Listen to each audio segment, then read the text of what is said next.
설명할 게 없어. 그냥 1학년 1학기 시계 계산이랑 완전히 똑같아. 그냥. 다만 조금 더 1학년 1학기보다 조금 더 복잡한 느낌 정도인 거고, 부등식은 좀 걸렸지. 적응하는데. 그럴 수 있어. 이제 연립 방식인데 다른 얘기를 좀 해볼게. 좀 다른 얘기. 방정식이란 단원을 만나면 우리는 어떤 자세를 가져야 하는가에 대한 이야기를 해볼 거야. 그거는 방정식을 정확하게 이해하고 있으면 너무나 당연한 방정식 단원 공부 순서야. 방정식이 뭔데?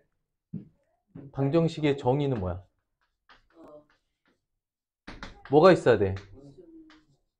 뭐가 있어야 돼? 미지수가 있어야 되고, 또 뭐 있어야 돼? 등호가 있는 등식이어야 돼. 그리고 뭐가 갈려야 돼? 참 거짓이 구분되는 식이야. 오케이? 그러니까 방정식이란 단원을 처음 만나면, 글씨가 이렇게 올라가지? 방정식이란 단원을 처음 만나면 정의에 대한 이야기를 한단 말이야. 근데 이제 정의에 대한 얘기가 이렇게 나와. 띵띵 방정식. 그럼 여기에 들어가는 거는 식의 성격을 의미하는 거야. 이 식의 성격이 말이야. 미리 얘기해 줄게. 다항식이 있고요. 유리식이라고 불리는 분수식이 있어요. 분수식이 있어요. 분수식이 있으면, 유리식이 있으면 뭐도 있겠어?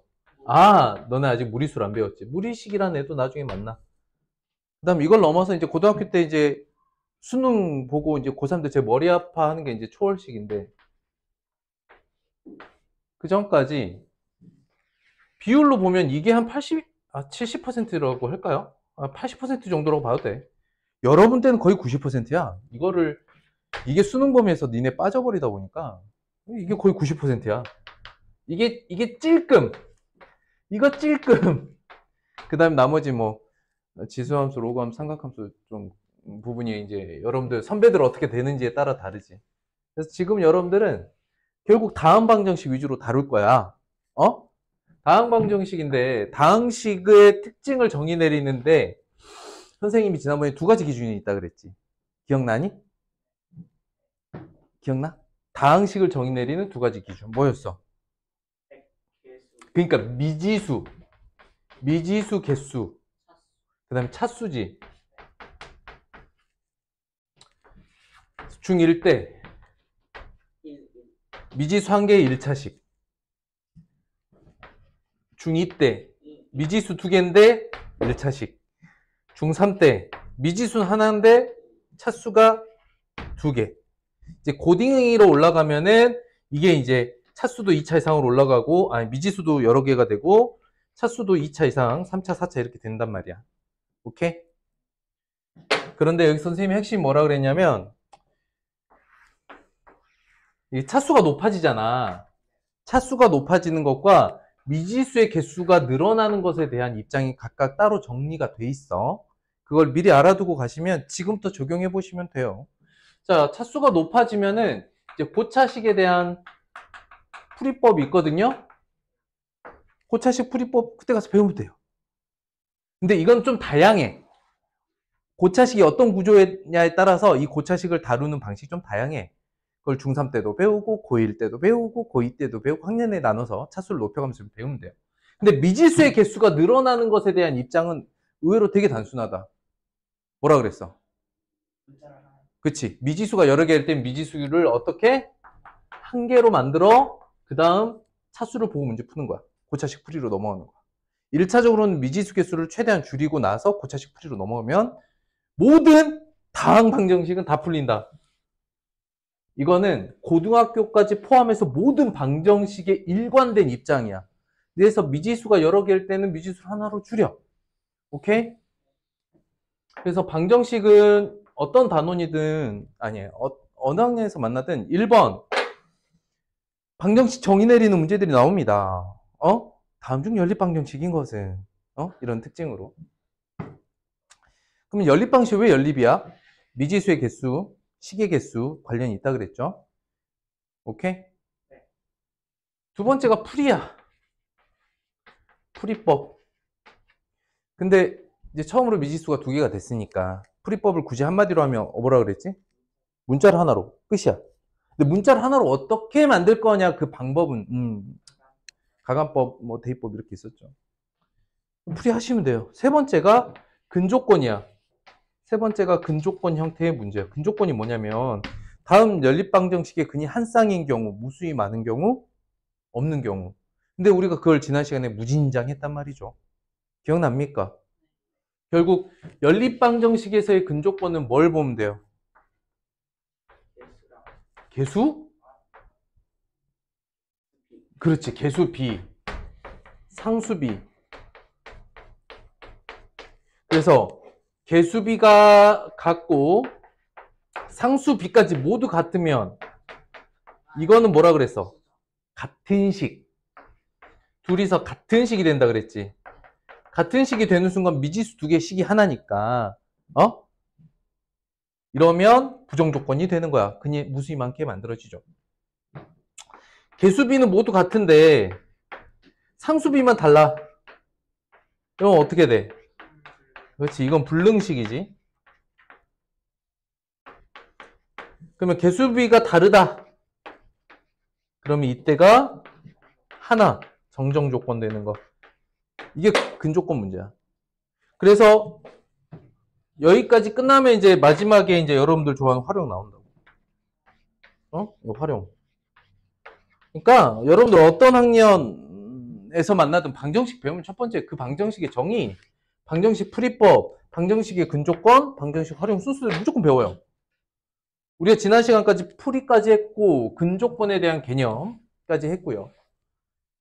활용은 어느 학년에서 만나든 관계를 파악하기 위해서 그림 또는 도형을 그림이랑 도형 같은 말이잖아. 도형 또는 표를 그려라. 오케이? 그래서 개념은 다 끝났어요. 이 정도면.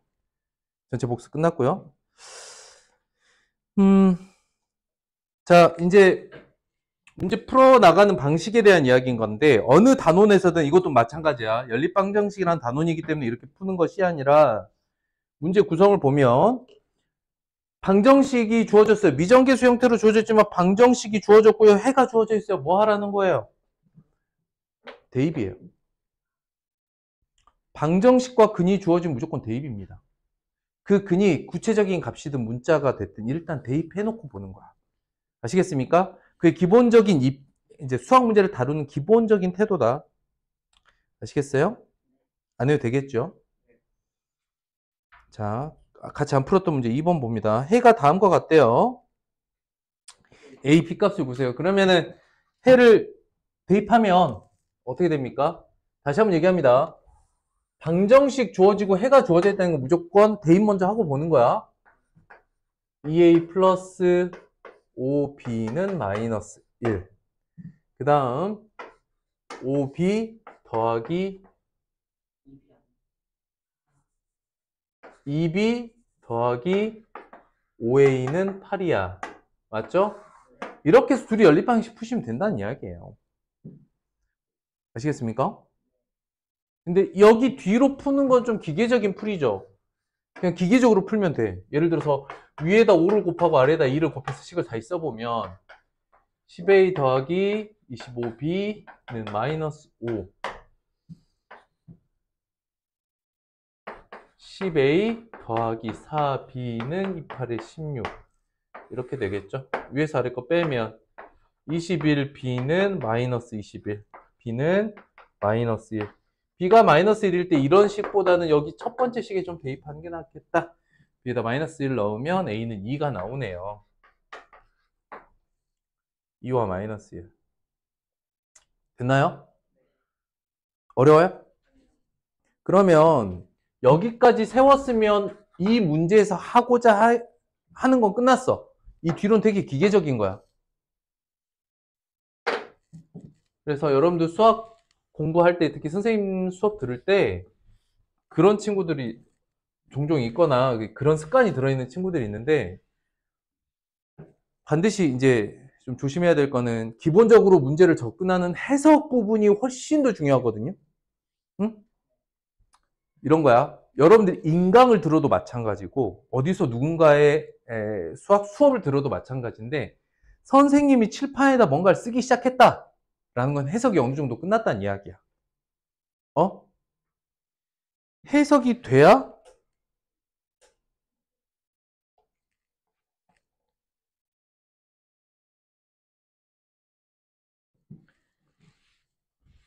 선생님의 판서가 보통 시작이 됩니다.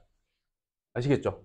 그러니까 선생님이 칠판에다 뭔가 썼다 그러면은 해석이 끝난 상태야. 그러니까 언제 잘 들어야 돼? 판사할 때 잘 들어야 돼?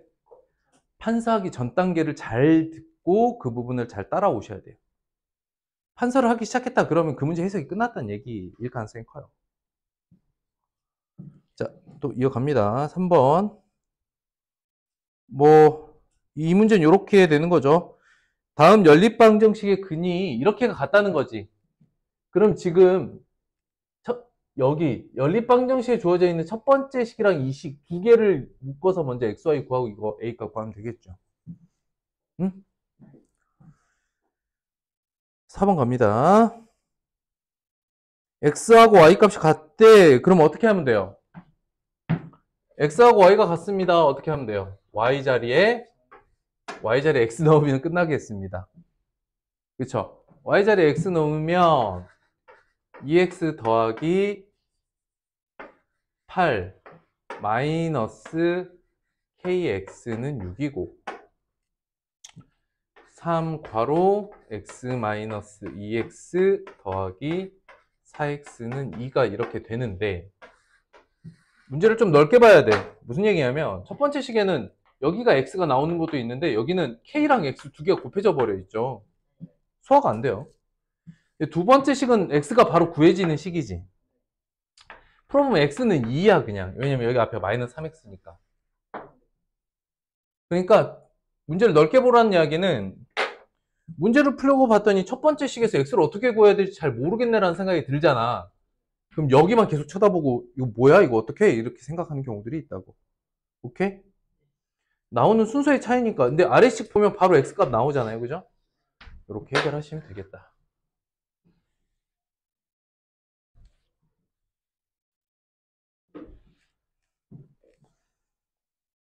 5번 y는 3x에 대입하면 되겠죠. 추가 조건이 나왔으니까. 자, 다음에 해가 같다고 되어 있죠. 보면 사실 이 4개의 식에 있는 xy가 모두 같다는 건 내가 이 중에서 풀어낼 수 있는 xy 값 2개 가지고 이렇게 둘 가지고 x값 구하시면 되는 거잖아요. 그렇죠? 이해돼요? 됐어? 그러니까 미지수 상태를 잘 봐.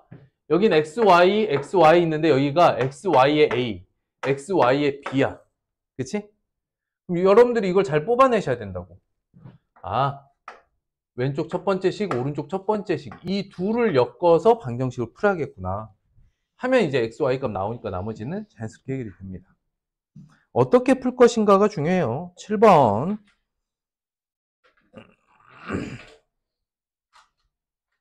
7번 잘 풀렸습니까? 자, A 연립방정식과 B 연립방정식의 xy 값이 서로 바뀌었대요. 그쵸? 그러면 여기 잘 보세요. 요런 느낌이야. 여기다가 좀 이름을 다르게 지어볼게. 여기다가 위에다가 이렇게 점을 하나 찍어줄게. 응? 그러니까 여기서 두 번째 x'은 y죠. y'이 x야. 이해됐어? 네. 그러니까 2번 식은 사실 어떻게 써야 되냐면 자 보세요. 요게 이해되는지 봐봐. A의 해와 B의 해의 XY가 바뀌었다는 건 두 번째 식을 그냥 XY를 바꿔 쓴 다음에 이렇게 바꿔 쓴 다음에 얘랑 둘이 묶어가지고 문제 푸시면 됩니다. 접근이. 이해됐을까? 이 부분인 거야. XY가 서로 바뀌었다. 그럼 바꿔 쓰면 돼. XY 서로 바꿔 쓰면 돼. 바꿔 써놓으면 바꾼 식의 두 번째와 원래식 A의 첫 번째 식을 연립해버리면 XY 값이 덩그러니 나옵니다. 맞나요? 그 다음 그렇게 구한 XY를 여기 그리고 여기에다 대입하면 되겠죠. 그게 무슨 얘기냐면 두 번째 식의 XY를 이렇게 바꿔놓는 순간 이 문제는 우리가 알던 원래 연립 방식으로 돌아간다는 이야기야. 조건에 맞게 여러분들이 식을 약간씩만 변형해 주시면 어렵지 않게 해결할 수 있겠습니다. 되겠나요? 필수 예제니까. 자, 8번 봅니다.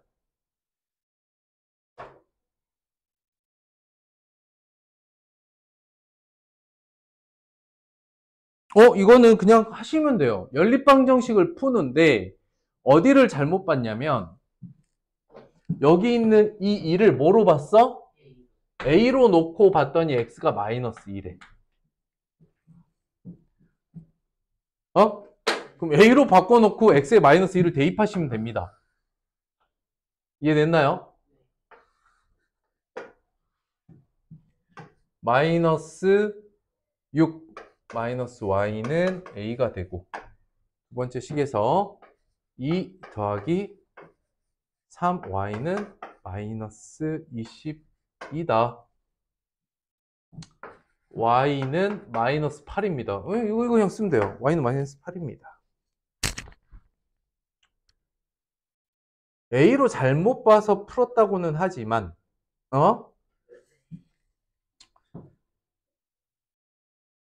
여기서 구한 마이너스 8을 가지고 저 A 값 먼저 가요. A 얼마입니까?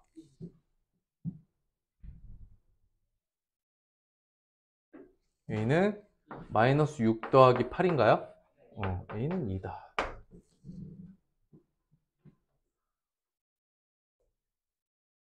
됐습니까? 이때 Y랑 A니까 그냥 푸시면 돼요.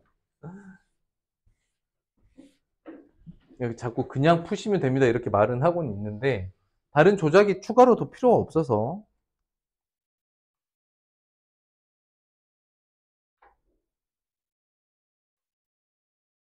자, A, B를 바꾸고 XY 값에 저 값을 대입하랍니다.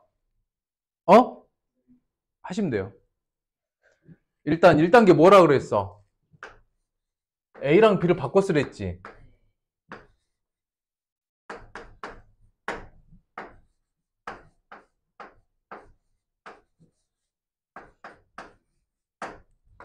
그 다음에 이게 1단계. 2단계는 이렇게 바꾼 다음에 1과 2를 대입하라는 거죠. B 더하기 2A는 1. A 마이너스 2B는 8.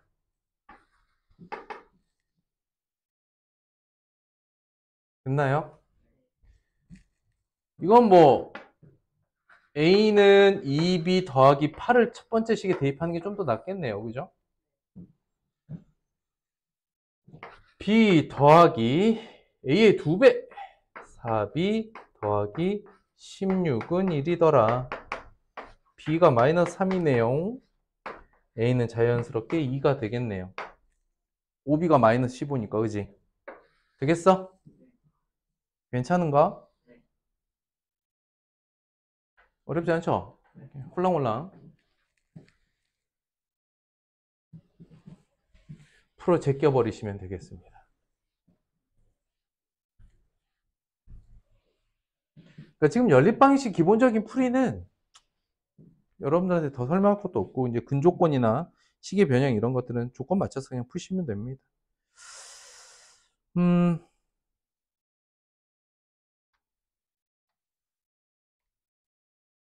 자 보자. 이게 무슨 얘기냐면 C를 넣고 풀면 8, 7이고 D를 넣고 풀면 1과 마이너스 2분의 1이다 이런 뜻입니다.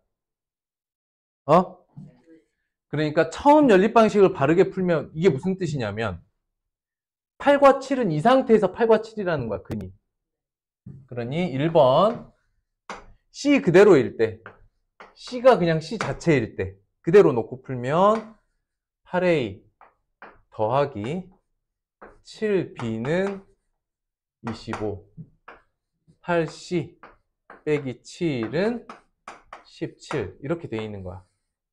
근데 두 번째 C를 D로 잘못 보고 풀면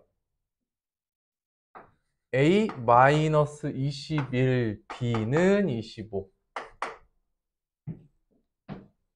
D 더하기 21은 17. 어허. 그러면 내가 지금 미지수가 몇 개 있니? 아, 이거 D구나. 미지수 몇 개 있니? 4개. 근데 식이 몇 개 있어? 4개 있잖아. 등식 몇 개야? 4개. 미지수 4개, 식 4개 다 풀 수 있고, 그 다음에 이거를 이제 어떤 순서로 풀 거냐 생각해보면, A, B가 짝지어서 있는 얘네 둘 가지고는 연립방식 풀면 되고, 이거랑 이거, C하고 D만 있는 식은 그냥 1차 방정식으로 푸시면 A, B, C, D 다 나옵니다. 어떻게 해야 되는지 접근 이해됩니까? 그래서 식이 뭐 약간씩의 변형이 일어난다 하더라도, 아까도 얘기했지만 이제 푸는 거는 여러분 나중에 기계적으로 푸시면 되는 거고요. 여기는 이렇게 문제를 들어가는 부분만 잘 처리해 주시면 되겠다. 다음 필수 예제로 가보죠.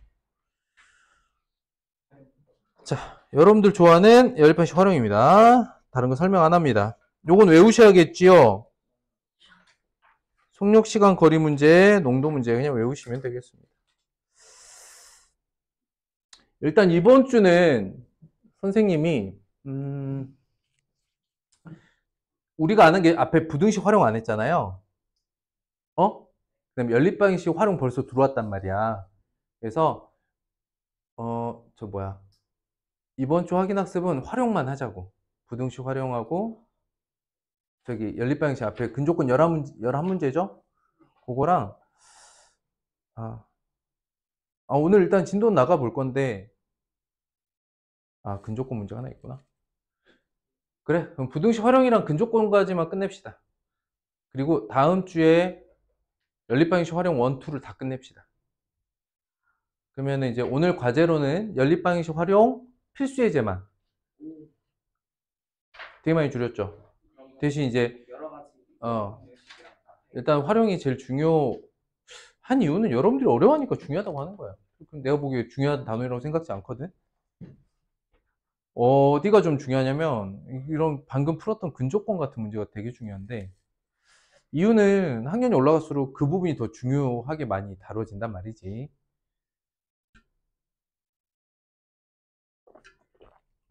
아유, 어디 다녀오시려고 그래요? 어디 다녀오시려고 그래요? 꿈나라 다녀오실 거예요? 아니에요? 피곤하지. 자, 그래서 오늘은 연립방식 활용 홀수법 문제 쌤이랑 좀 처리 좀 해봅시다.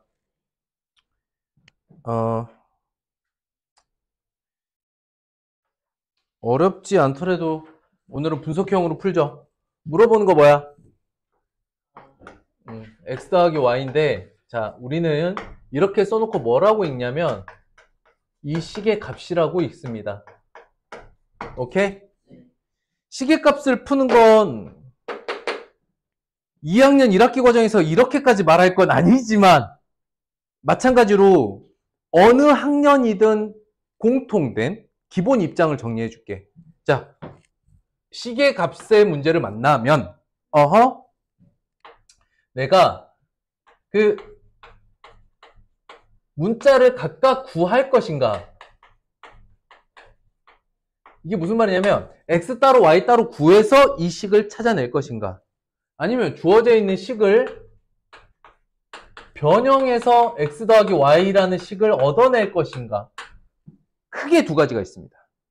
즉, 식의 값을 구하면 문자를 직접 구한다와 문자를 직접 못 구할 때 주어진 조건식들을 약간씩 변형하면서 내가 원하는 x 더하기 y를 구해내는가, 이런 생각을 할 수 있는 거예요.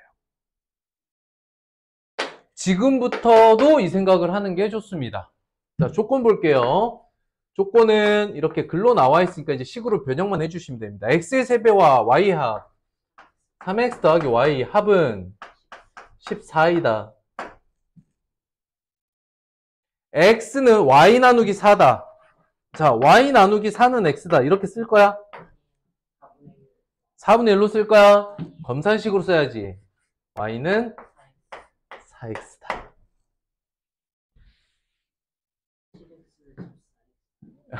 x는 2고 y는 8이죠. 여기다 대입만 해주시면 돼요. x 3이죠. x 2죠. x 2 y 8. 끝입니다. 3번으로 갑니다. 오빠, 피곤한 건 알겠는데 두 번째 졸아버리면, 오빠? 꿈나라 다녀오시는 거 두 번까지만 용서해 드릴게요. 세 번째 꿈나라 가면 내가 꿈나라 쫓아갑니다. 아시겠죠? 한번 봅니다. 두 자리 자연수가 있고요. 각 그러니까 자릿수 숫자에 대한 이야기입니다. 자, 물어본 게 뭐냐면, 처음 수와 바꾼 수를 각각 구해서 더해야겠죠. 더하라고 했어요. 상관없어요. 조건식. 자, 처음 수가 있죠. 처음 수가 있고 바꾼 수가 있대. 근데 이게 중1 때랑 중2 때랑 중1 때 똑같은 문제 있었거든. 접근 방식만 살짝 다르게 하는 거야. 무슨 말이냐면 두 자리 자연수가 있는데 각 자리 숫자의 합은 13이고 바꾼 수는 처음 수보다 9가 크다. 그럴 때 처음 수랑 바꾼 수가 있을 때 처음 수 10의 자리랑 1의 자리를 xy, 바꾼 수 10의 자리, 1의 자리를 yx 이렇게 둬버리는 거야. 처음부터 그냥. 이러면 여기서 나오는 조건이 자릿수의 합은 13입니다. 그 다음 바꾼 수는 처음 수보다 9만큼 크대. 그럼 여기서 나오는 건 바꾼 수의 크기는 10y 더하기 x죠. 처음 수의 크기는 10x 더하기 y입니다. 그런데 뺐는데 9다 이렇게 하면 되겠죠. 끝났습니다. 식 정리해 볼게요.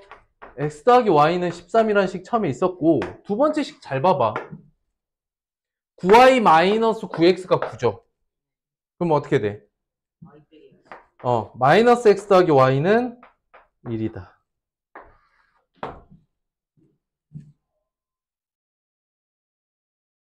오케이? 그래서 x, y를 구하면 구해지겠죠. 67 아닙니까? 처음 수가?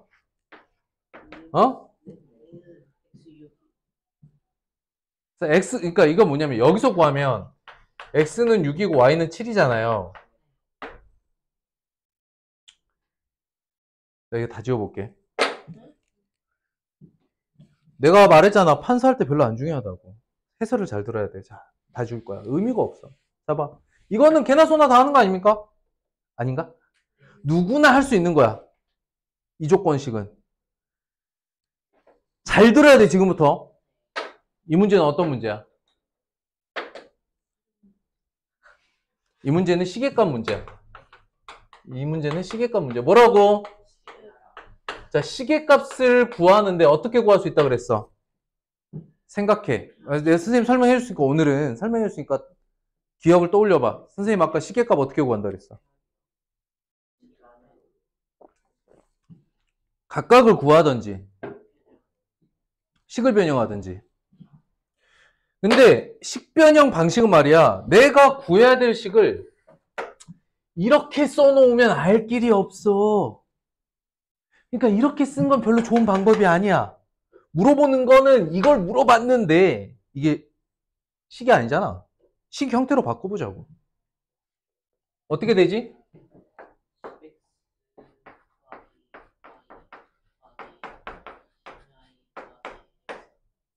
이거야? 이거 구하라는 거야? 그러면 어떻게 돼 이거? 이거야? 구하라는 게 이거야? 그럼 143이네? 끝났어. 아니지. 아니지. 이게 뭔데? 11에 x 더하기 y잖아. 근데 x 더하기 y가 13이라며. 그럼 이거 없어도 됐다는 거지. 이해가 돼? 선생님 말은 뭐냐면 이 문제에서 x는 얼마고 y는 얼마인지를 각각 구해야 되는 문제였다면 즉 처음 수를 구하세요 라던가 이해가 됐어? 처음 수를 구하라 라고 했다면 사실은 XY를 각각 구했겠지. 맞아? 근데 문제에서 물어본 게 뭐야? 처음 수랑 바꾼 수를 더하라고 했잖아. 근데 이걸 한글로 이렇게 말로 써놓으면 내가 실제로 구해야 될 저 값의 식을 모른단 말이지. 그러니 처음 수 더하기 바꾼 수를 이렇게 써놔야 돼. 이건 습관이어야 돼, 여러분들. 해놓고 봤더니 11x 더하기 11y네? 그럼 x 더하기 y의 11배네? xy 값 안 구해도 구할 수 있다고. 정신 차려. 어떻게 세 번째 꿈나라 갈 거야? XY 각각 구하는 것도 할 수 있겠어요? 이게 여러분들이 중학교 1학년 때 어떻게 풀었냐면 저게 상 문제야. 중학교 2학년 때는 연립방식으로 풀면 이제 중간 난이도라고 하는데 1학년 때는 상 난이도로 했어. 어떻게 했냐면 합이 13이에요 라고 하면 10의 자리를 x라고 두고 1의 자리를 13-x라고 뒀어. 그러면 이게 13-x고 여기가 어떻게 돼? x가 되는 거지. 맞아? 이해됐어? 왜 1학년 과정이 더 쉽냐면 이게 구하라는 게 어떻게 돼? 10x 더하기 13-x 더하기 13-x의 10배니까 130-10x 더하기 x죠. 구하라는 게 143이야? 이해됐어? 아, 지금 이 흐름도 이해가 됐어, 혹시? 근데 x를 구하겠다고 하면 구해야지. 이해되니? x를 구해보자라고 하면 구할 수도 있어야 되지만 물어보는 게 이렇게 쓰이면 안 된다고. 그러니까 묻는 게, 설계를 할 때 묻는 게 이 상태에서 수의 크기 합을 구하세요 라고 했으면 첫 번째 수, 두 번째 수 143.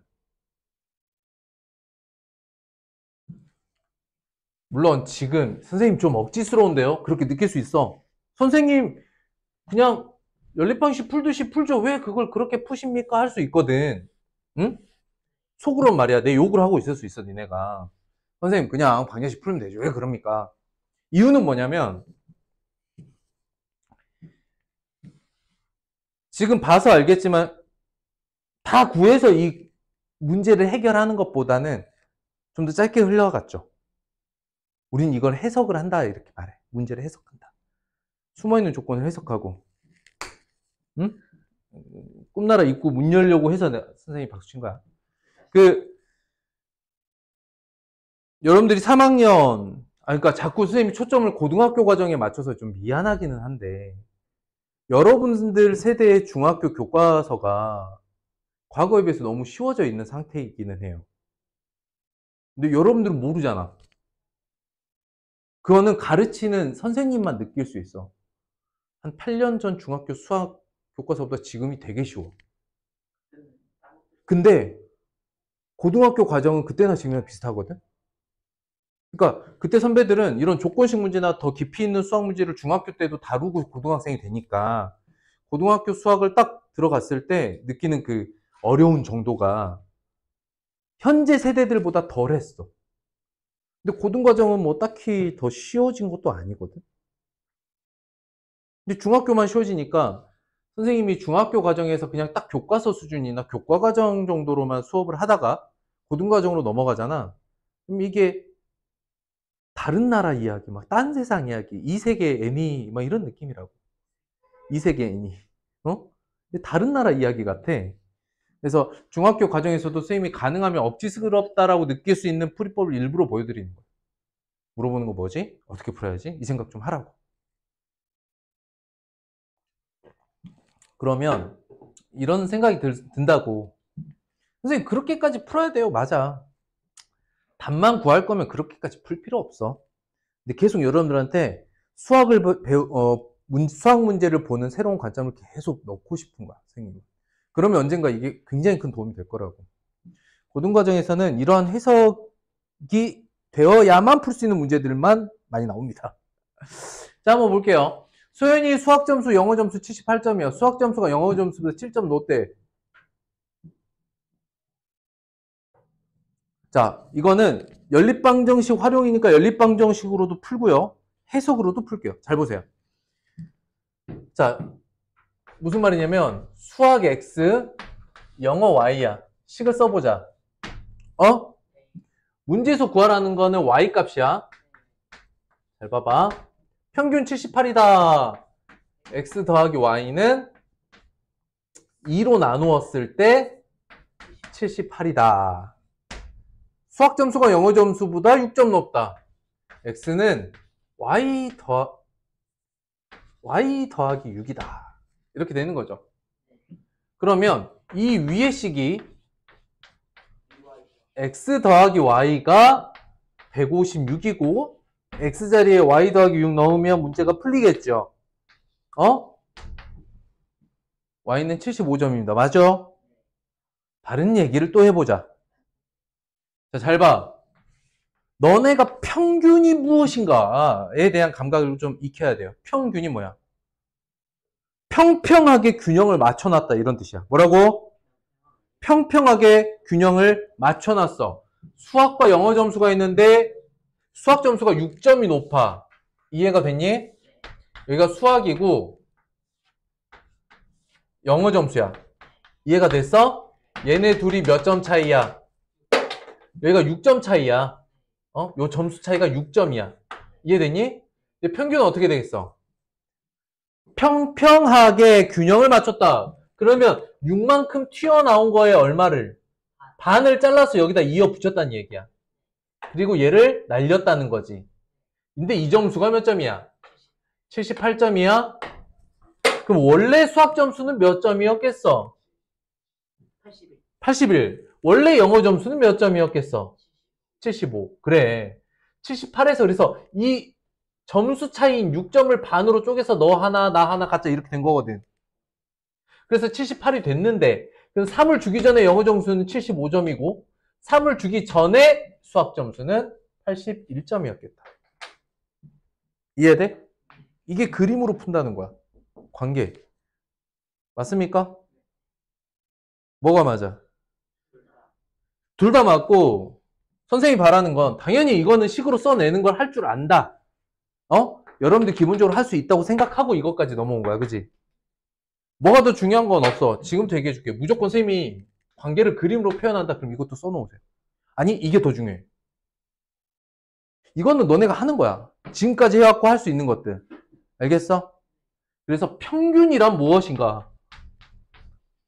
평균을 반드시 이미지화 하셔야 됩니다. 뭐 해야 된다고요? 평균이란 무엇인가를 머릿속에 그림을 떠올리듯이 떠올리셔야 돼요. 아시겠어요? 진짜로요? 아니에요? 되겠어? 그러니까 첫 번째 식이 필요 없다. 뭐 이런 얘기가 아니야. 이건 우리가 누누이 해왔던 바로 그 형태이기 때문에 이것도 기본적으로 하되 이제 여러분들이 해야 될 수학적 접근은 관계를 그림으로 이해하는 거야.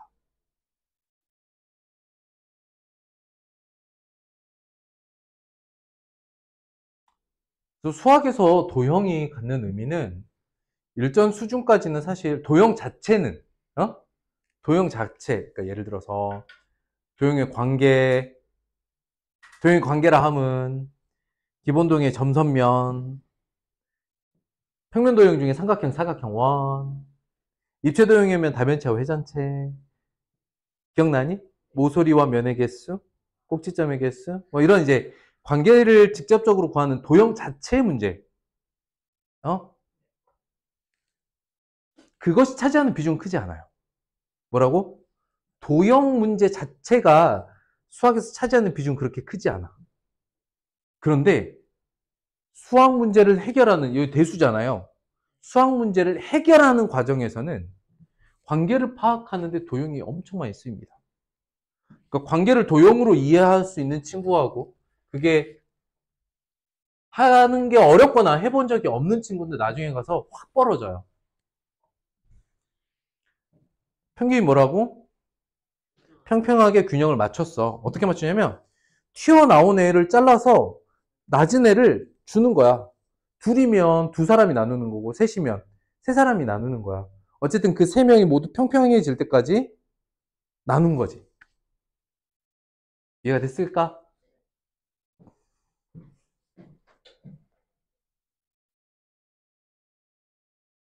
7번 문제 볼까? 수연이는 수학시험에서 3점짜리, 4점짜리, 5점짜리 20문제 79점. 3점짜리는 몇 문제? 이거죠? 자, 보자. 3점짜리가 있고요. 이렇게 표를 그리면 표 자체가 그림이에요. 3점, 4점, 5점짜리가 있고요. 3점짜리 X개, 4점짜리 Y개, 5점짜리는 3문제. 오케이? 그래서 문제 수로는 몇 문제? 20문제. 자, 점수 볼게요. 3x 더하기 4y 15 했더니 몇 점? 79점이다. 그러면 이제 방정식은 여러분들 풀 수 있겠죠.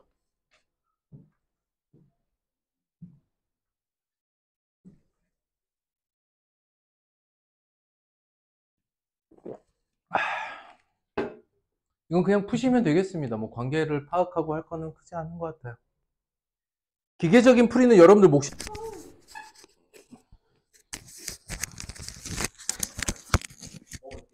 자, 9번 문제 보자. 9번 문제. 되게 재미없는 식으로 풀고 되게 재미있게 재미있게 해석해서 풀어볼게요.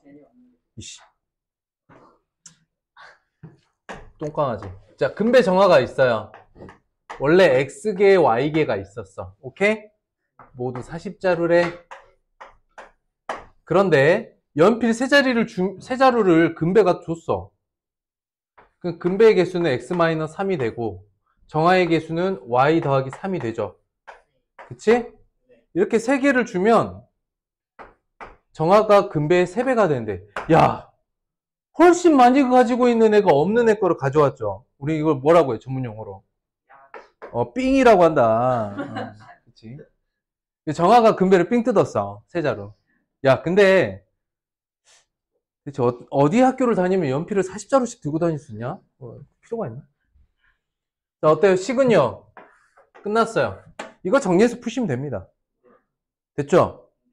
이게 아니라 이거야. 이게 아니라 이거야. 재밌게 풀어보자. 결과적으로 마지막 결과 잘 봐. 마지막 결과가 딱 떨어지게 생겼어. 뭐라 그랬어? 정화는 근배 몇 배? 몇 대 몇? 1대 3? 몇 자루를? 40자루를 1대 3 비례배분? 몇 자루 몇 자루? 10자루 30자루가 된 거지. 이게 어떻게 된 거야? 3개를 주고 3개를 받아서 얘가 된 거지. 그럼 3개 주기 전에는 몇 개였겠니? 이게 최초의 개수였겠지. 애초에 정화가 더 많았는데 왜 근배를 삥 뜯을 거야? 욕심쟁이. 아니지.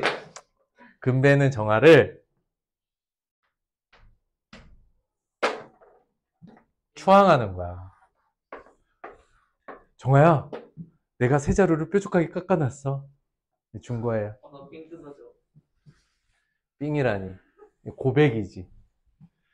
자, 첫 번째 식관계. 저거는 여러분들 서술형과 수행평가를 위해서 해 두실 수 있어야 됩니다. 첫 번째 단계. 다시 한번 얘기하지만 기계적 풀이로 넘어가는 단계에서는 그냥 쌤이 손 안 대요. 여러분들 그냥 푸시면 되는 거야. 활용 단원의 목표는 뭐라고? 식을 세우는 거야. 알겠어요? 다만 두 번째 방법은 해석식이었죠. 해석하는 방법. 그러니까 문제를 꼼꼼하게 다 읽으면 내가 이 둘의 관계가 어떻게 보일지, 근배가 정화를 짝사랑하고 있는 관계인 거죠. 11번 봅니다. 자, 28명이야. 남학생이 4분의 3, 여학생이 3분의 2가 축구를 좋아해. 축구를 좋아하는 학생이 전체 7분의 3이야.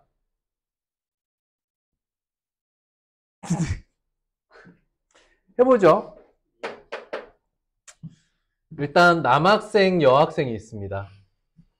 더해서 몇 명? 28명. 28명. 남학생의 4분의 3. 여학생의 3분의 2. 전체 7분의 5인데 이거는 그냥 바로 비율로 구할 수 있죠. 20. 이렇게 푸시면 됩니다. y 구하면 되겠죠. 여기까지 이해됐을까?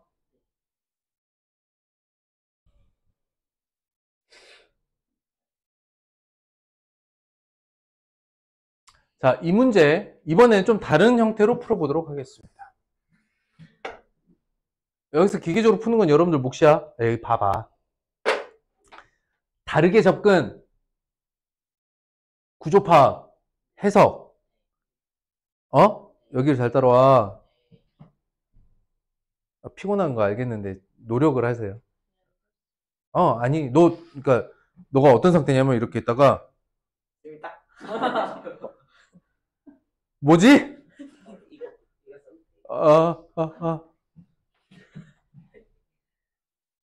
잘 봐. 사람 수잖아. 이 문제 좀 다르게 접근해 볼게. 사람 수잖아. 네. 자연수죠? 네. 일단 자연수여야 돼. 이해가 됐을까? 그럼 x는 뭐의 배수? 맞아? y는 3의 배수여야지. 아니, 이게 자연수여야지. 사람 수인데. 잘 봐라.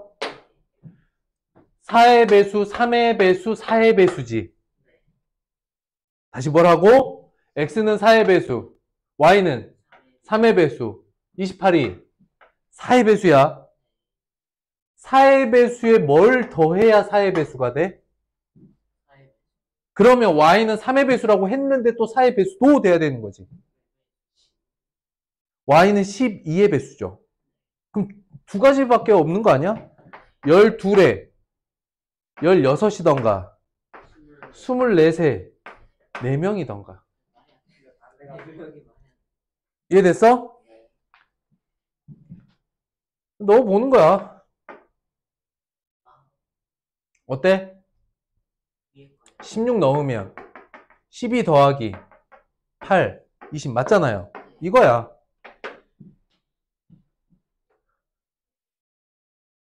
우린 이렇게 푸는 방식을 뭐라고 하냐면 자연수 부정방정식이라고 해요. 어디서 들어봤는데? 부정방정식인데 자연수 조건의 부정방정식. 그러니까 뭐냐면 내가 이 조건을 안다면 너 아니면 너잖아, 그지?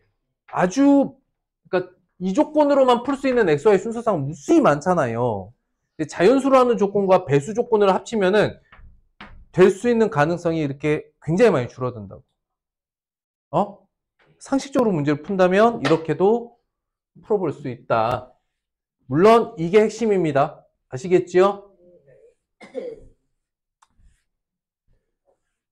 농사 짓는데 농기구가 여러 가지가 있어야 됩니다. 알겠어요? 많은 농기구 중에 현재 상황을 해결할 농기구는 가장 적합한 녀석이 있겠지. 하지만 수학 문제도 마찬가지인데 문제를 해결하는 방법은 하나만 있는 건 아니다. 선생님의 수업을 통해서 좀 다양하게 문제를 접근하는 연습들을 하셔야 된다. 이거 하지 말고 영상으로 다 남길 거야. 따라는 할 수 있어. 꿈의 나라로 가기 직전의 모습이었습니다. 야, 니들은 안 그럴 것 같아. 똥강하시더라. 자, 보자. 13번. 13번 보자. 다 이제 잠겠지? 자, 둘레 40. 가로 길이 2분의 1. 세로 길이 4. 둘레 38. 이건 그냥 해야겠다. 어쨌든 이렇게 되는 거 아닙니까? x, y는 얼마? 20 이렇게 시작해야 되는 거야. 왜? 가로와 세로로 놓을 거니까. 네. 가로의 길이를 2분의 1로 줄이고 세로의 길이를 4로 늘려. 그러면은 2분의 1x에 세로는 4 늘렸으니까 y 더하기 4죠. 이렇게 했더니 둘레가 38이면 요렇게 더하면 19죠. y 구하라는 거예요. 풀 수 있죠? 넘어가시죠. 화장실 간다고? 쉬는 시간에 알아. 너 정수기 뒤에 숨어가지고 자는 거 봤어. 내가 너를 찾으려고 화장실까지 가려고 했는데 너네 학교 3학년 선배가 오더니 동백중 아이 하나가 정수기 뒤에 자고 있어요. 그래서 빨리 갔다 와. 대신 잠 깨서 와. 오케이. 자, 네. 지금부터 타임어택. 서우 화장실 갔다 온 동안 니네 둘이 답 찾아내. 아이, 쉬워. 화장실 갔다 온 동안 너네 둘이는 문제를 풀어서 답을 맞춰놔.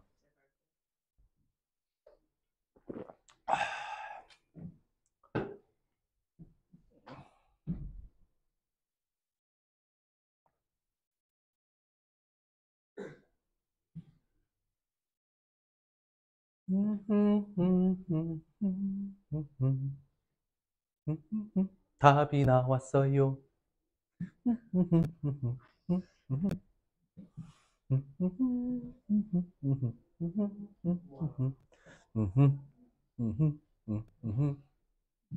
띠리리리딘, 띠린, 띠린, 띠리딘, 띠리딘. 답이 나왔어요. 이미 나왔어요. 이거 손 안 대고 풀을 수 있습니다.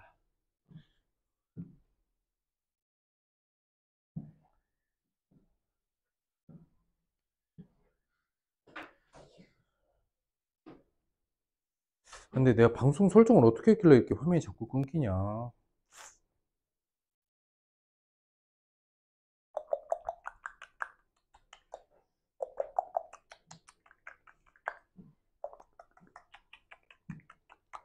답이 나오는 과정을 잘 보면 의외로 초등학교 한 3학년 때 여러분들 아마 했을 수도 있을 거야.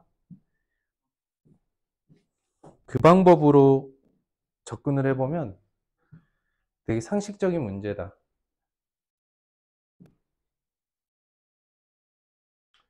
이건 굉장히 실생활 연계성도 강한 문제입니다. 이런 비슷한 일들은 살면서 얼마든지 겪을 수 있는 문제예요. 너 그 만년필이니? 야, 너 좀 멋있는 것 같아. 나 만년필 쓰는 거 좀 멋있는 것 같아. 선생님도 만년필 좋아하는데 잘 쓰지 못하거든. 아, 3번. 그냥 대입했어요. 자, 보자. 합격품이 있고요. 불량품이 있고요. 네. 개수가 X개, Y개, 얼마? 300개가 있어. 근데 이익을 보면 100X 마이너스 150Y 해서 22,500원입니다. 맞죠? 네. 아래식을 적당히 한 50 정도로 나누고 시작하면, 그죠? 문제 푸는 건 어렵지 않습니다. 아래식으로 50으로 나누면 어떻게 되느냐? 2x 마이너스 3y는 이제 이것만 50으로 나누면 되죠. 그럼 어떻게 돼요? 450. 그 다음에 2x 더하기 2y는 600. 뺄 때는 아래에서 위를 빼는 게 조금 더 다루기 쉬운 양의 값이 나오겠죠. 고로 y는 30개. 됐어요. 네. 괜찮아? 좋아. 뭔가 활기차졌고요. 됐어. 자, 지금부터 선생님이랑 초등학교 3학년들이 푸는 방식으로 문제를 풀어보도록 하겠다. 따라해봐. 우기이기.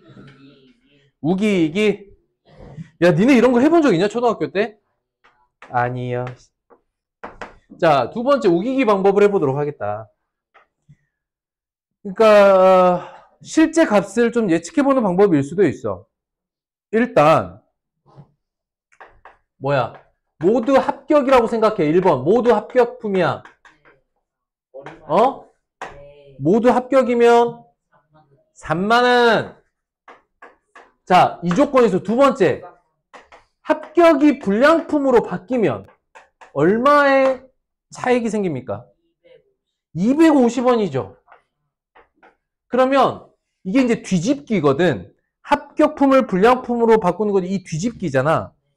물건 하나가 뒤집히면 250원의 손해가 발생하죠. 여기까지 이해됐습니까? 지금 7,500원 손해본 거 아닙니까? 그러니까 이게 몇 개 뒤집혀야 7,500원이 되는 거야. 한 30개야, 불량품은. 우기기기기기기 우기기기기까까까 우기기. 니네 이런 거 안 할 것 같지?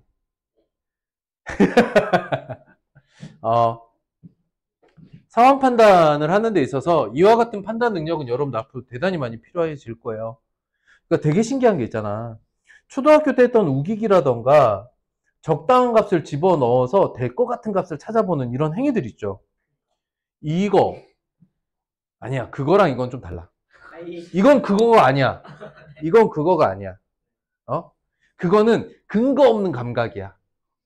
선생님이 수학 문제 야 그걸로 풀어볼까? 그러면 야 이거 될 것 같은데 이건 사실 근거가 없는 거고 이거는 근거를 세울 수 있잖아요. 그렇죠? 이건 이거야. 알겠어? 이 풀이 방법 이름이 뭐라고?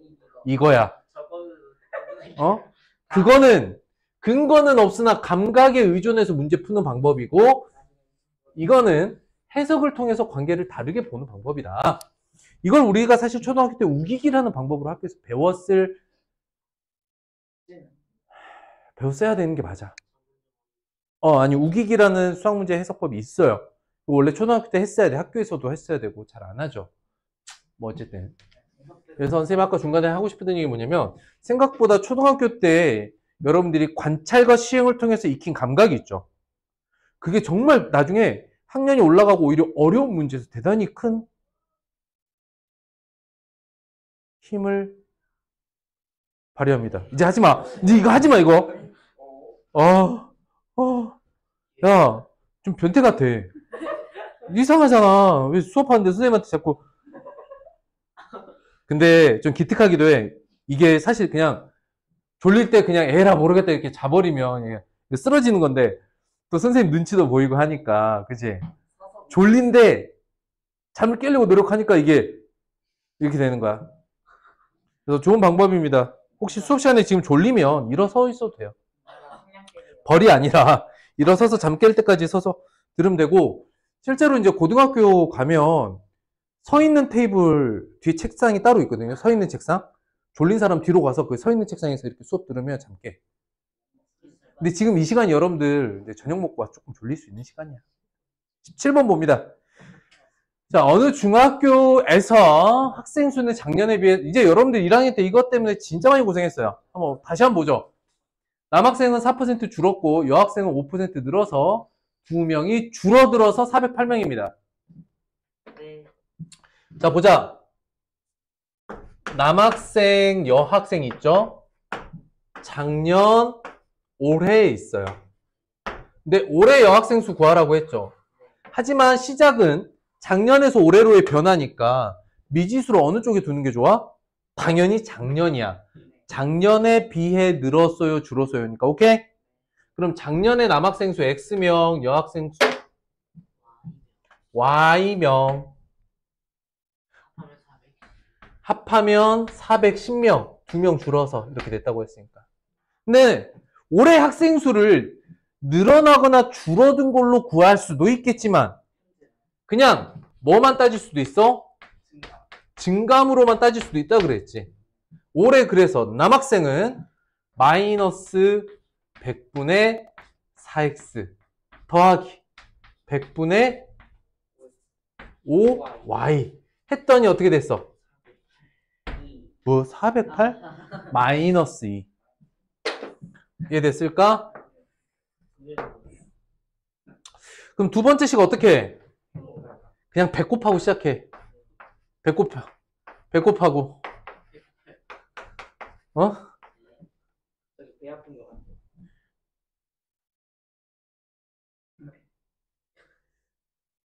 이건 좀 다른 얘기인데. 지금 이제 중학교 2학년들은 3학년 거 배우고 있거든? 중학교 2학년, 3학년 거 하고 있는데. 거기 이제 100을 곱할 일이 많아. 100이나 100을 나눌 일이 많아요. 싫어하겠다. 100 곱하기 100 곱하기 선생님이 이랬다면 100 곱하기 100 곱한다고 막. 야, 100 곱하. 엄청 싫어. 엄청 싫어하지. 그래.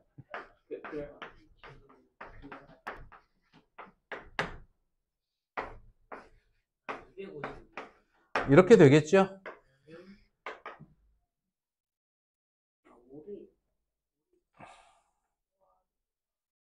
됐나요?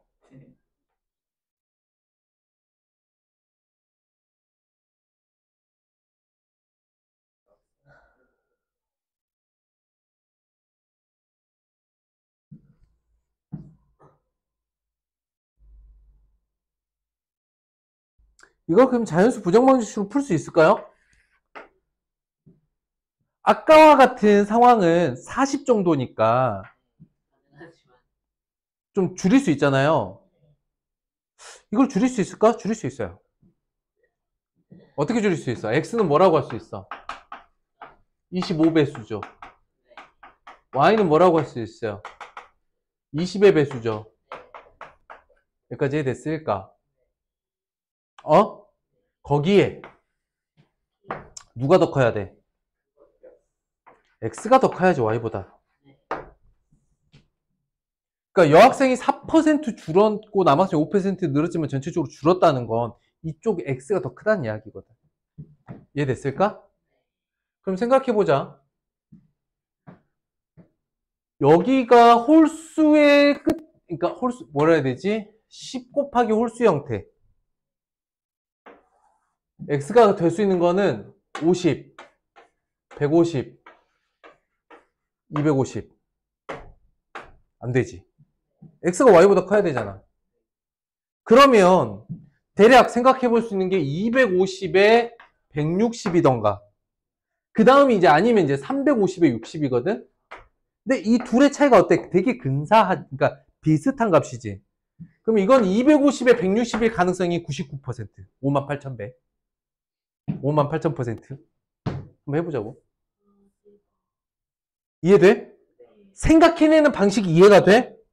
내가 봐봐. 얘가 25의 배수고 얘가 20의 배수인데 얘 결과값이 410이 나오려면 얘가 50, 150, 250, 350에 나머지가 얘가 짝수로 붙어야만 가능한 거거든. 근데 x가 더 크다고 하니까 x가 200보다는 커야 되지. 그러니까 가능한 경우의 수가 250에 160 아니면 350에 60인데 x하고 y가 거의 같은 값이니까 250에 160일 가능성이 58,000%. 한번 해보자고. 이렇게 하면 몇 명 줍니까? 10명 줄었어요가 되는 거지. 이렇게 하면 8명 늘었어요 되는 거지. 그럼 맞네? 그래서 올해는 168명. 이해됐어? 이게 자연수 부정방정식 해결법이야. 다시 한번 얘기해. 사람 수잖아. 자연수여야지. 그러면 뭐가 약분이 된다는 거야? 25분의 1과 20분의 1이 약분이 됐다는 건 얘가 25의 배수고 20의 배수여야 되잖아. 둘의 합이 410이라는 거는 얘가 홀수 곱하기 10의 배수랑 20의 배수가 더해져야만 가능한 거지. 자연수 조건이니까. 그 후보를 줄여보면 250에 160 이거 하나밖에 안 남는다고. 그럼 밑에 식에 살짝 대입해봐. 맞잖아. 이해됐어? 아니야? 이상해? 선생님 또라이 같아? 아니야? 이게 그러면 식을 쓰는 게 잘못된 거야? 이거 반드시 알아야 되는 거야. 이건 당연히 알아야 되고 수행평가와 서술형을 위해서라도 여러분들 이걸 연습해 주셔야 되는데 수학 문제가 이렇게만 남으면 안 된다는 거야. 상황 파악이. 이해가 됐어? 이게 자연조건의 부정방정식으로 보면 이렇게 조건이 나오는 거죠. 이해됐어? 이건 암산이 아닙니다. 다시 한번 얘기하지만 선생님이 빠르게 암산을 해서 한 게 아니라 감각을 키워보는 거야. 또 한번 봅시다. 45,000원에 샀어. 10% 이익을 각각 붙여서 6,500원이래. 보자.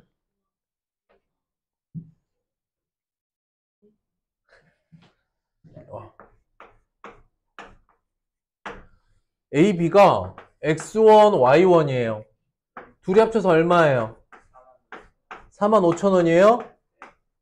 그런데 이익금만 찾아보면 100분의 20x와 100분의 10y 이렇게 하면 이익만 도우면 6,500원이겠다.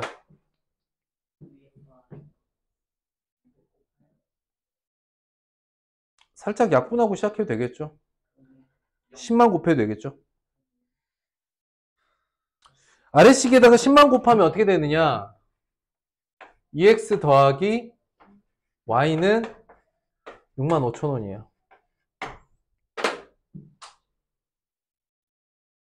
됐나요?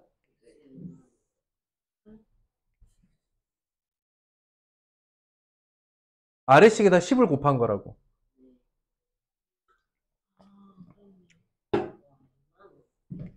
아니, 그러니까 이거는 혹시 어렵니 이거? 0 하나씩 떼는 거? 괜찮아? 이 생각을 하고 10만 곱하면 되겠죠. 좌우변에. 그럼 x가 2만원, y가 25,000원이네요. 됐어요? 25,000원인가 봐.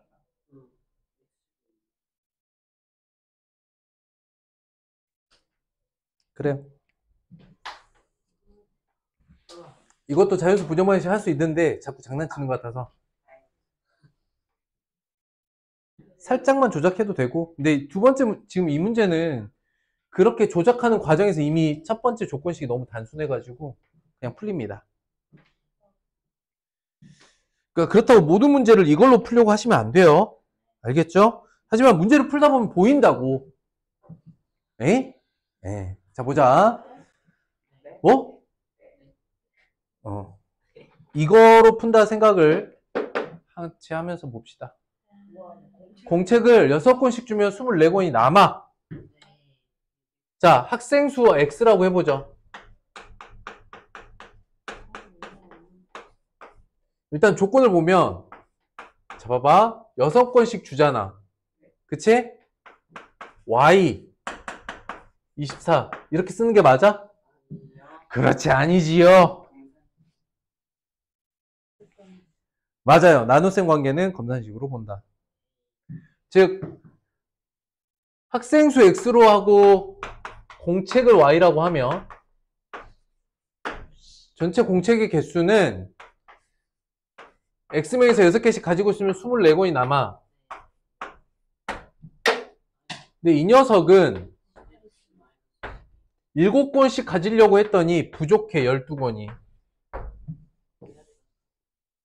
끝이야. 근데 얘네 둘이 묶어야서 봐야지. 얘네 둘이 같다로 봐야지.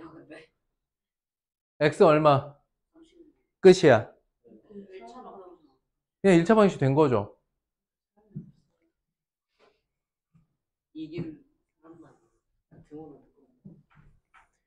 자, 이걸 관계로 굳이 풀어볼게요. 이거로 풀어볼게요. 이거로. 자, 봐봐. 근데 그림이 살짝 필요해. 자, 학생 수. 자, 학생 한 명 한 명을 네모로 했어. 근데 지금 공책이 몇 권 남았어? 24권이 남았지. 그래서 여기다가 한 권씩을 더 주고 싶어.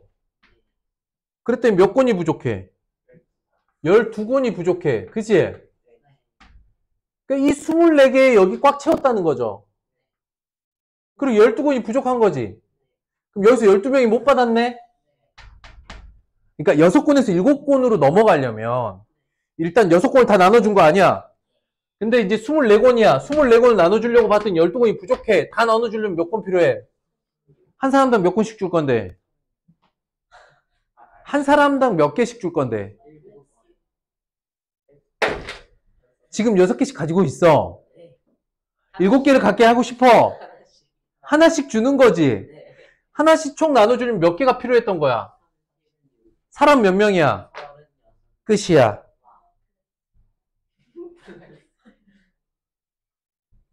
이게 자고 일어나더니 갑자기 농담 따먹기를 하네. 야, 니네가 지금 이 문제가 이렇게 보이면 된 거야. 봐봐. 당연히 저거를 식으로 바꿔야지.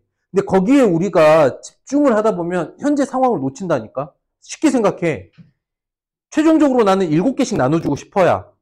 너네가 상황에 들어갔다고 생각해봐. 니네가 반장이야. 어? 선생님, 야, 노트 나눠줘라. 이렇게 했어. 공책 나눠줘라. 빈 공책. 7개씩 주는 게 목표인데 일단 6개씩 다 줬네? 그러니까 이제 마지막 7개를 주려고 딱 봤더니 지금 몇 개 있어? 그래서 24개. 24개가 있는 거야. 근데 다 나눠주려고 봤더니 몇 개가 부족해? 지금 사람 수가 몇 명이란 얘기지? 그치? 24개가 있고 12개가 더 있어야만 모두에게 한 권씩 줄 수 있는 거 아니야? 그러니까 그게 36명이라고. 결국 24권 남고 12권 부족한 거 이거 있지? 이게 학생 수를 의미하는 거야. 싸울래 나랑? 이게 자꾸 이게 말꼬리 잡고 있어요. 속꼬리. 미안하다. 돼지꼬리, 속꼬리, 말꼬리 잡지 마. 이해됐어? 자, 활용 2차. 여러분들이 좋아하는 문제만 2차에 다 모아놨습니다. 엄청 재밌겠지요? 자, 활용 2. 띠롱띠롱띵. 대신 이번 주는 한 템포 쉬어간다 그랬어. 부등식 활용하고 연립방식 근조건 문제만 풀 거야. 왜? 연립방식 활용 다 풀어올래? 이 정도면 쉬어가는 거지. 대체 수학을 일주일에 얼만큼 해야 적당한 걸까?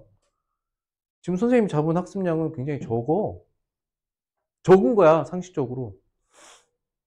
선생님 지금 연립방식 활용 언제까지야? 다음 주까지라고. 왜요? 너 진짜 넌 자고 일어나더니 계속 헛소리 삑삑하고 말꼬리 잡고 막 너 여기다 네 이름 말하면 너 평생 영상으로 남아. 아무도 안 본다고? 야, 조회수가 20개씩은 나온다? 근데 조회수 없음이 있어가지고 한 개로 만들어줬어요.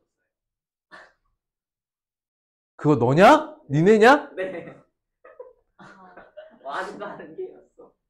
개념 볼 때는 두세 번 보는 거야. 근데 이거 니네 보라고 내가 남기는 거지 누구 보라고 남기는 거 아니야. 안정도 시간에 한세 명. 자, 봐봐. 구독자가. 지금 선생님이 잡은 학습량에서 사실 절대적으로 가장 많은 비중을 차지해야 될 게 그린 챌린지예요. 선생님이 그거 적당히 하고 안 할 것 같지? 끝까지. 선생님은 끝난 책까지 다 봐. 끝난 과정까지 계속 시켜. 될 때까지. 한번 끊기 전까지는. 더 웃긴 거 뭔지 알아? 중2, 중3들 시험 기간 되잖아.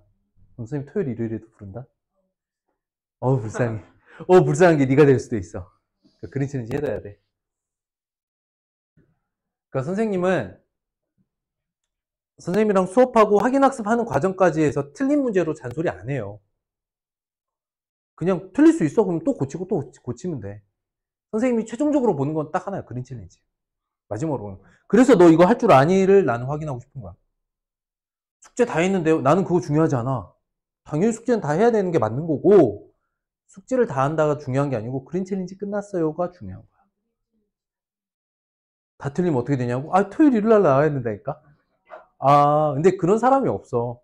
선생님이랑 공부하는 걸 원칙대로 순차적으로만 잘 따라오잖아. 그렇게 밀린 사람이 없어. 대부분 밀린 사람 뭐냐? 하자는 대로 안 한 친구들이 대부분 밀리는 거야. 그러면 뭘 해야 되냐면 그때는 습관을 제대로 잡으면 돼. 공부하는 습관을 잡는다 이렇게 생각하시면 돼요. 자, 봅시다. 여러분들 좋아하는 속력, 시간, 거리, 농도 문제만 이쁘게 모아서 지금부터 시작합니다. 자, 근데 되게 쉬워. 왜냐면 같은 조건의 문제가 1학년 1학기에 분명히 있었거든. 근데 똑같은 문제를 1학년 1학기에서는 미지수 하나로만 관계를 정리했었다면 이제부터는 모르겠는 값을 다 미지수로 놔버리는 거야. X, Y로. 그러니까 상황이 더 편한 거야. 문제 푸는 상황. 자, 볼게요. 그래서 이번에는 식으로 문제 푸는 것뿐만 아니라 이거로 풀어보도록 하겠습니다. 아시겠죠? 자, 정화가 집에서 11km 떨어진 도서관까지 가는데 처음 시속 3km, 중간 시속 5km, 3시간 도서관을 3시간 걸려서 걸어가는 애야, 얘는. 이야. 봅시다. 원래는 어떻게 합니까? 느리게 가는 상황, 빠르게 가는 상황. 이게 시속 3km죠. 그 다음 시속 5km로 속도를 높였습니다. 맞죠? 총 얼마? 3시간 걸렸어요. 그런데 3km로 간 거리 X를 구하랬죠. 여기 y라고 해봅시다. 맞습니까? 총 거리 얼마입니까? 11km예요. 시간은요? 3시간 X 분의 X가 5분의 Y 이게 1차적인 그림으로 푸는 거고요. 그 다음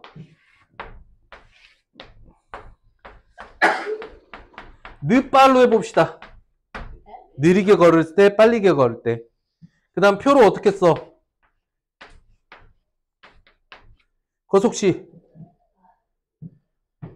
구하라는 거 거리. 알려주고 있는 거 속력.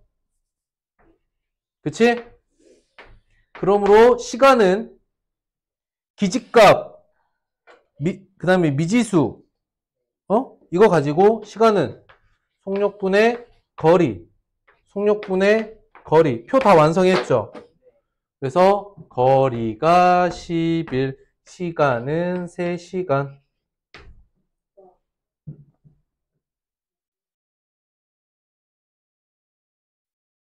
됐을까요?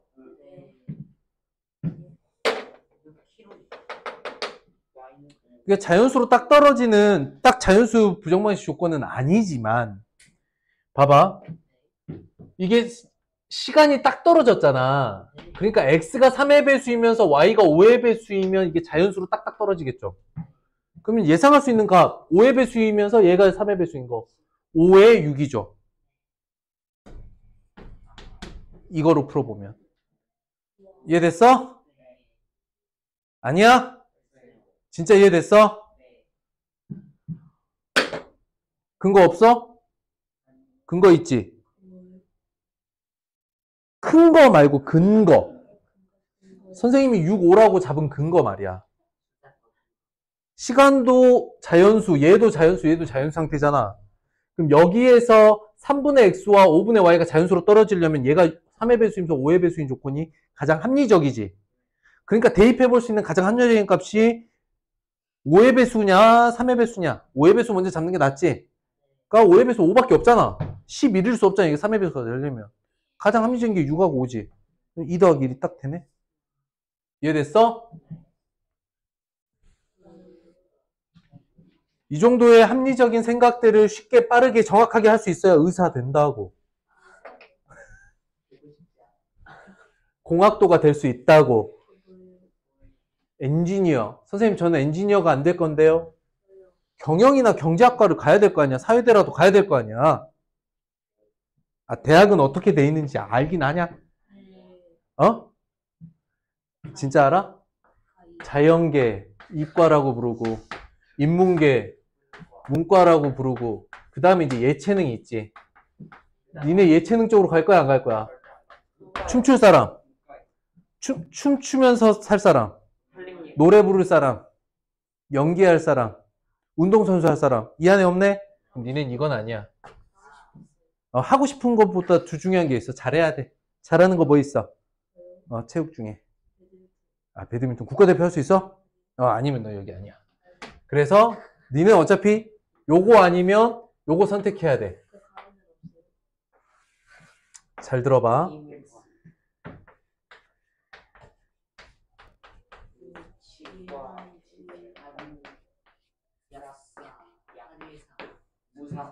수의사 미안해. 공작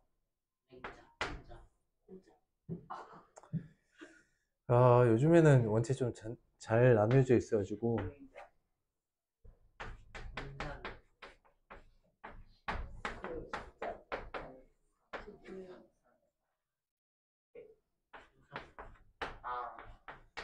그냥 요 정도로만 쪼개보자.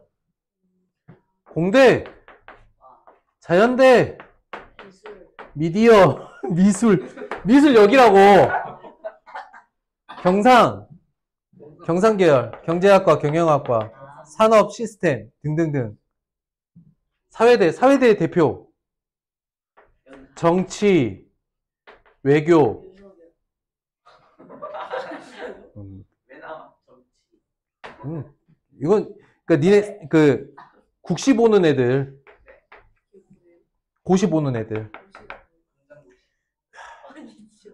고위직 공무원을 뽑는 시험을 통과하는 거 포함해서, 뭐 법대, 정치 외교, 진짜 그냥 일반 사회대,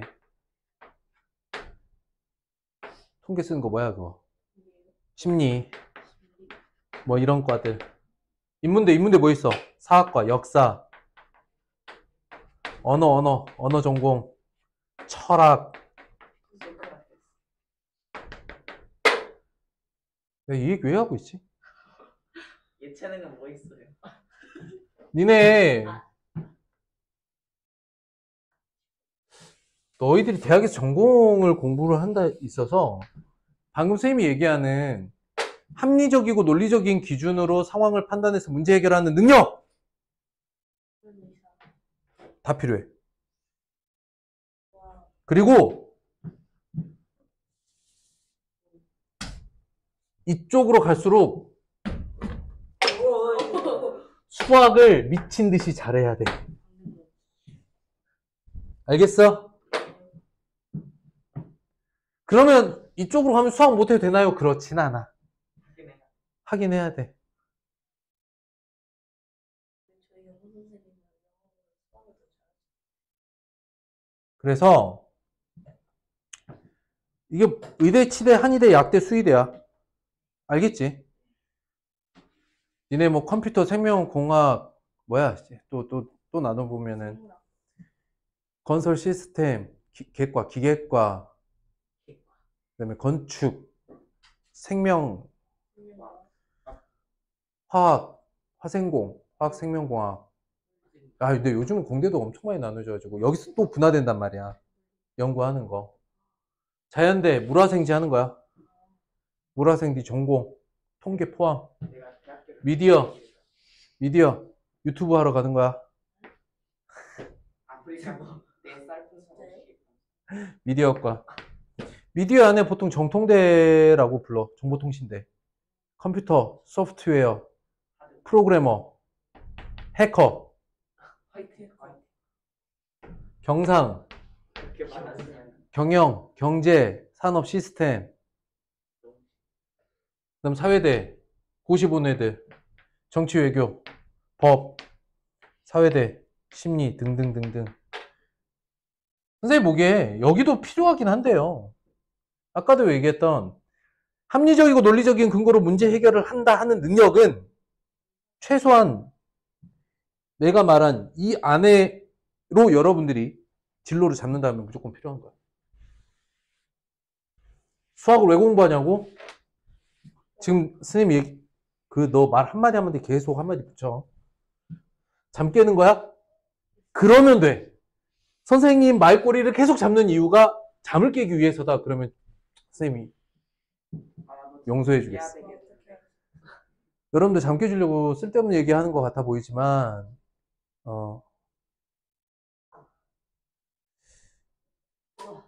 지금 시점에서 여러분들이 고민이 막 될 수도 있어. 안 될 수도 있고. 수학 공부 왜 해야 돼요?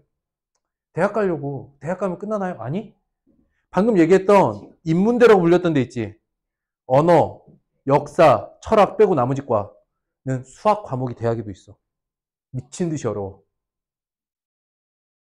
근데 예체능을 가더라도 요즘 스포츠 통계학 이쪽은 다 수학이야.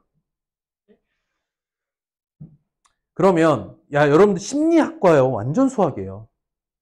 심리학은 이런 상황과 이런 조건에서 이런 사람들은 어떻게 판단할까요? 이런 거를 막 설문조사 할까? 그러니까 설문조사 하는 건 맞는데 통계야. 맞아. 심리학은 100% 통계야.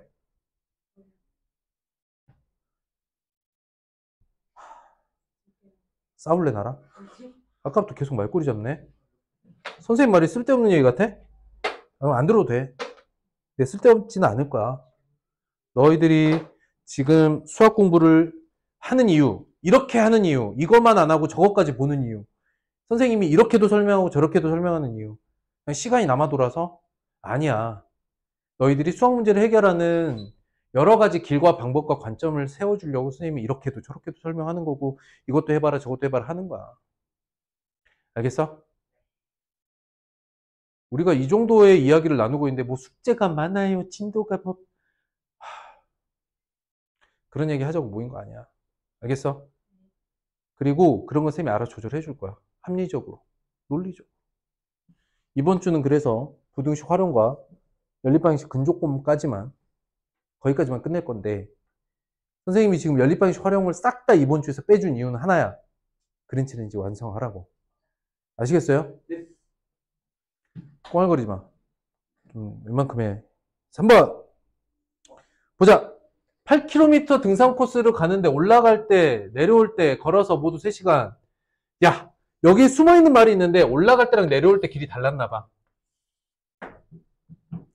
올라갈 때는 시속 2km, 내려올 때는 시속 3km.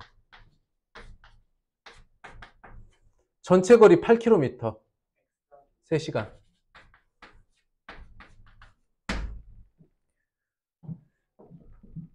자, 전체 8이죠. 그러면 뭐 2에 6 아니면 5에 3 정도 되지 않겠습니까? 근데 이게 2에 6이어야 자연수가 딱 떨어지죠. 끝났네요. 올라갔는데 2km였습니다. 이 문제 끝났다고요. 이게 뭘로 풀었어요? 선생님 뭘로 푼 거예요? 이거로 푼 거지. 그거 아니야? 그거로 푼 거 아니야? 이거로 푼 거야. 이거와 그거의 차이 좀 전에 설명했는데 또 해드릴게요. 그거는 뭐였죠? 근거는 없으나 감각에 의존해서 문제를 풀어보는 것, 접근해보는 것, 트라이얼 앤 에러로 해보는 것. 이거는 뭐야? 합리적이고 논리적 근거를 가지고 해보는 거. 전체 길이들이 다 자연수로 나왔고 시간도 자연수로 나왔는데 거리도 자연수로 나왔기 때문에 이거의 각각의 거리가 2의 배수와 3의 배수 조건일 때 딱 떨어지겠구나. 맞지? 근데 여기가 2의 배수니까 여기는 3의 배수이면서 2의 배수여야 하는 게 자연스럽지. 그러니까 2하고 6이 가장 적합하죠. 대입해봤어. 2하고 6 넣었더니 3시간 걸려. 끝이야. 맞아? 자, 지금부터 두 가지 방법 더 풀어보도록 하겠다. 식으로 풀어본다. 여기 x, 여기 y라고 합니다. 거리의 합이 얼마입니까? 8이지요. 시간은 속력분의 거리 했더니 총 3시간입니다. 식으로 풀기, 표로 풀기, 올, 레, 거, 속, 시. 거리 x, y, 속력 2의 3, 시간 2분의 x, 3분의 y. 거리 합이 8이고 시간 합이 3이더라. 그림에서 뽑아온 식이며 표에서 뽑아온 식입니다. 뭐가 맞아요? 둘 다 맞아요. 이거로 푼다는 게 아까 뭐였어? 전체 거리 8km, 속력도 자연수, 시간도 자연수니 이 문제는 자연수 부정방정식은 아니지만 자연수 부정방정식이라고 생각하고 한번 대입을 해보면 여기는 2의 배수여야 되고 여기가 2의 배수면 여기도 자연스럽게 2의 배수여야 되지. 전체가 8km니까. 근데 이게 3의 배수여야 자연수로 똑 떨어지지. 그럼 2의 배수이면서 3의 배수인 수 가장 작은 값 6이겠지. 그러니까 2하고 6일 가능성이 가장 크지. 2하고 6을 넣는데 딱 1시간, 2시간 걸려, 3시간 걸리네? 끝이야. 올라갔는데 몇 킬로? 2km. 손 한 대 코 풀었지? 그러니까 이게 근거가 없냐고. 근거가 있잖아. 근거가 있는 관계 파악이 뭐라고? 이거로 푼 거라 그래서. 이해됐어? 그러니까 시소로 문제 푸는 것도 이거라고. 농도에서. 여러분들이 교과 과정에서 배우는 거 이거 아닙니까? 교과 과정에서 배우는 거는 식을 세우는 방식이나 표로 그러니까 식을 세우는데 그림을 보고 식을 세우거나 표를 만들어서 식을 세우는 거죠. 이것조차 어려워하는 친구들이 맨날 하는 게 이 풍뎅이 그리기죠. 아니야. 맞아. 거, 속, 시. 이런 유치하고 1차원적이고 아무것도 도움 안 되는 거 하지 마시고 보다 더 입체적으로 문제를 보는 연습이 훨씬 더 중요해요. 아시겠어요?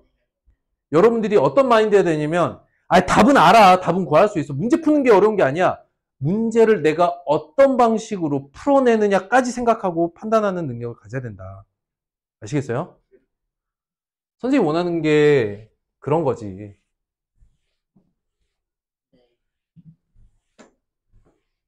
뭐 거대한 것도 아니야. 그리고 이 연습을 지금 조금씩 해놓으면 고등학교 가서 엄청나게 힘을 발휘한다니까. 근데 이거잖아. 니네가 아직 경험해보지 않은 고등학교 얘기 선생님 좀 그만해요. 이런 느낌이 있을 수 있잖아. 그래서 선생님이 얘기해주는 거야. 왜 지금부터 선생님이 고등과정을 계속 이렇게 머릿속에 염두에 두고 너희들한테 수업을 하느냐. 옛날 중학교 과정보다 현재 중학교 과정이 너무 쉬워졌기 때문에 고등학교 과정은 똑같은데 그럼 그때 가서 적응하려면 뒤지게 힘드니까 지금부터 적응시키는 거라고. 자꾸. 그러니까 애들이 수학 문제에서 이렇게 어려워하고 있을 때 우리는 어떻게 해야 돼? 얘기해줬지? 선생님 바라는 모습. 뭐야? 애들이 막 모여서 수학 문제 하나 풀고 있어. 아, 어떻게 풀지? 막 이러고 있을 때 옆에 쓱 가가지고 문제를 쓱 한번 읽어보고 X는 4야. 이러고 이제 지나가는 거야. 알겠지? 보자. 의섭이는 집에서 44km 떨어진 박물관에 다녀오려고 하는데 갈 때는 2시간 동안 야, 44km면 여기서 한 국회의사당 정도 되는 것 같은데? 박물관을 자전거 타고 간대. 40분 동안 걸어서, 야, 2시간을 자전거 타고 또 40분 동안 또 걸었대. 올 때는 1시간 40분 동안 자전거를 타고 1시간 20분 동안 걸었대. 자전거는 와우. 박물관 갈 때 걸은 거리는 얼마입니까? 자, 봅시다. 전체 몇 킬로? 44km. 44km. 가는 상황하고 오는 상황을 두 개로 그려야 되겠네요. 그쵸? 갈 때는 좀 자전거를 오래 탔네요. 자전거가 있는데 걸었다고? 한번 봅시다. 지금 속력을 모르죠? 속력은 몰라. 그냥 자전거로 2시간. 걸어서 3분의 2시간. 그 다음 올 때는 자전거로 1과 5분의 4시간.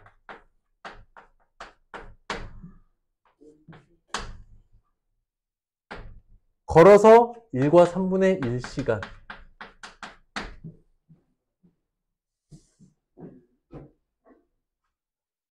됐나요? 갈, 올,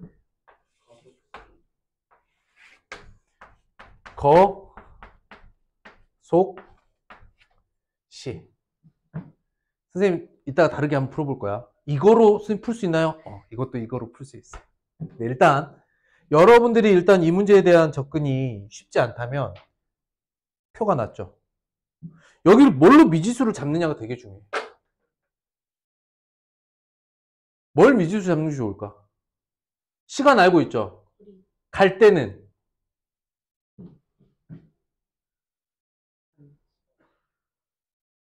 아니야. 자전거 걷기 갈 때 자전거 걷기 올 때 거, 속, 시. 시간이 2와 여기는 3분의 2시간 이렇게 걸렸죠. 맞아요? 속력을 일단 X하고 Y라고 해봅시다. 속력을 미지수로 잡는 게 좋을 것 같아. 거리는 2X와 3분의 2Y죠. 여기도 X와 Y를 속력으로 잡았을 때 시간이 1과 5분의 4고 1과 3분의 1입니다. 거리는 1과 5분의 4 X 1과 3분의 1 Y 해서 얼마야? 잘 봐봐. 어차피 거리는 둘 다 44km야. 속력은 따로 없어. 얘는 44km야. 속력의 합은 따로 없어. 맞지? 이해됐어요? 식 하나, 둘. 이렇게 두 개 가지고 문제를 풀었어야 돼요.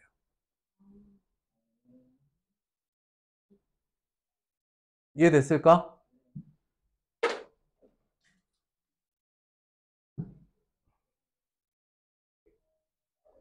선생님 이거로 풀어볼게.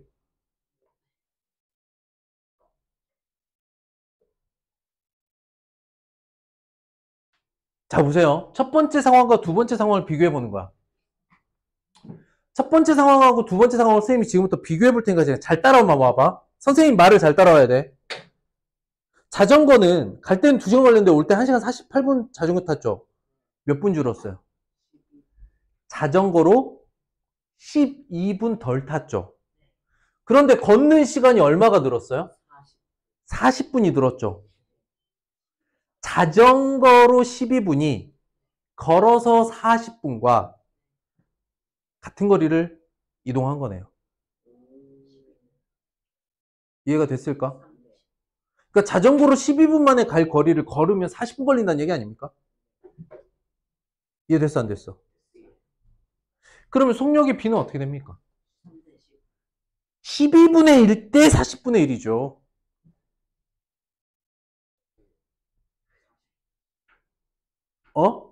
그럼 120 곱해봐. 10대 3이죠. 10대 3이야. 맞아? 그러면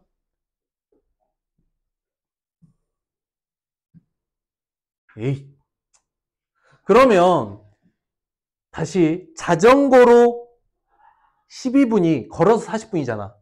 그럼 이거 마저 없다고 생각해봐. 40분 걸을 거를 자전거로 대신 다 탔다고 생각해봐. 어려워? 좀 전에 얘기했잖아. 자전거로 12분 가는 게 걸어서 40분이라니까? 그럼 처음에 걸어서 40분을 더 갔잖아. 그러면 안 걸었다고 생각하면 40분 동안 그냥 자전거 타고 갔다고 하면 얼마 걸리는 거야? 12분 더 탔어요. 12분 자전거로 더 타면 원래 도착했던 거지. 얼마야 그게? 2와 5분의 1이죠. 그러니까 2.2시간 동안 44km 가는 거 아닙니까? 그럼 1시간에 얼마 가냐고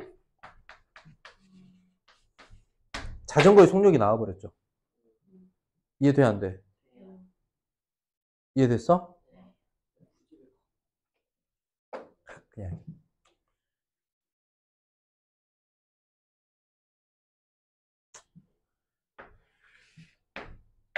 이해됐어 안 됐어? 그러면 아까 속력의 B가 몇 대 몇이라고 했어? 10대 3이야? 그럼 걸으면 1시간 동안 얼마가? 1시간이면 6km 가는 거야. 걷는 거리. 40분 동안 건 거리 물어봤죠. 3분의 2시간. 답은 4km. 이거로 풀려 안 풀려? 되잖아. 관계를 파악한다는 거. 이해가 됐을까? 물론 표로 보면 좀 복잡해 보이죠? 상황을 다시 한번 얘기해 볼게. 그래서 지금 말을 잘 따라와야 된다 그랬지. 그림을 바꿔 그려 볼게. 이거 표는 정리됐어요? 표 할 수 있어야 돼. 그림을 바꿔 그린다 함이 이런 거야. 똑같이 44km를 갑니다. 맞아요? 한 번은 자전거로 2시간 갔다가 걸어서 40분이니까 3분의 2시간 간 거지. 한 번은 1과 5분의 4 시간 자전거 타고 1과 3분의 1 시간 걸어서 간 거지. 맞아. 그러니까 이 사람은 요만큼의 거리를 자전거 타면 12분 만에 가는 거잖아. 이해됐어?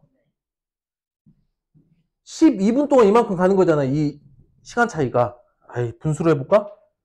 그러니까 이게 5분의 1시간 가는 거리랑 자전거로 얘는 얘보다 얼만큼 더 갔어요? 3분의 2시간 더 갔죠. 이만큼 거리를 3분의 2시간 더 간 거야. 이해됐어?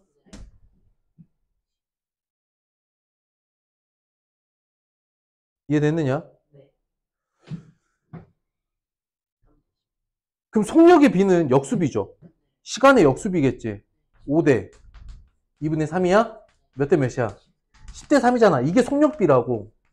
머릿속에 생각한다고. 여기까지 이해됐어? 두 번째. 그냥 이러지 말고 자전거로 끝까지 갔으면 안 걷고 자전거로 끝까지 갔으면 어땠을까? 선생님 그림이 조금 이상한데 얘가 지금 3분의 1시간 갔다는 건 약간 그림이 이렇게 그려져야 돼. 그치? 이렇게 거리가 같다고. 맞아? 자전거로 이만큼 12분 걸렸지? 그러면 끝까지 자전거 타면 얼마냐고. 2시간 12분이잖아. 2와 5분의 1. 됐어? 그러니까 자전거 상태가 어떻게 되느냐. 자전거가 2와 5분의 1 동안 44km 갔죠? 그래서 1시간 동안에 20km 간다고.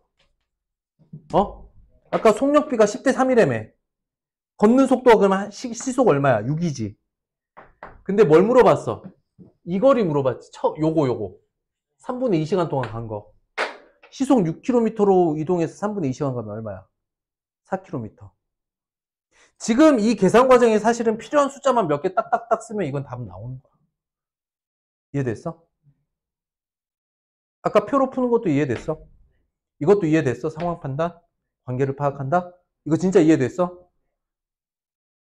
이런 관계를 파악해서 생각을 해보는 것, 이 능력이 필요하다. 지금은 선생님처럼 생각하라가 아니라 적어도 이 생각을 따라와 봐라야 해. 알겠어? 선생님의 말이 무슨 뜻인지 알겠니? 이거야. 7번 봅니다. 금배가 또 달리기를 합니다. 금배와 동생이 달리기를 하는데 금배는 초속 6, 동생은 50m 앞에서 초속 4. 만나는 것은 몇 초 후인가? 자, 그림으로 그려보자. 만난다니까 뭐가 같은 거야? 거리가 같지. 근데 금배는 6m/초로 갔죠. 그치? 근데 동생은 50m 앞에서 어떻게 갔어? 4m/초로 갔죠. 맞아요? 그럼 몇 초 후에 만나는가? 그러면 얘가 x초 이동했다는 건 이동한 거리는 6x와 4x 더하기 50이 같다. 대체 어디다가 미지수를 하나 더 세워야 되는 거야? 이게 어떻게 연립방정식이지? 야, 이게 어떻게 연립방정식이냐? 난 잘 모르겠다. 왜냐하면 표로 그려보잖아요. 그러면 금배가 있고 동생이 있습니다. 거, 속, 시야. 속력이 6과 4고요. 시간 둘 다 x입니다. 거리는 속력 곱하기 시간이죠. 맞죠? 동생이 이동한 거리 속력 곱하기 시간이죠. 근데 동생보다 50m 앞, 동생이 50m 앞에서 출발했으니까 이렇게 갔다. 씩 나오죠. 대체 미지수 두 개를 어디다 설정하라는지 난 이해할 수가 없네. 아무튼 동시 출발이니까 끝났습니다. 1차 방정식인데 연립 방정식 단원이 나온 느낌이에요. 9번 문제 보죠. 자, 가불입니다.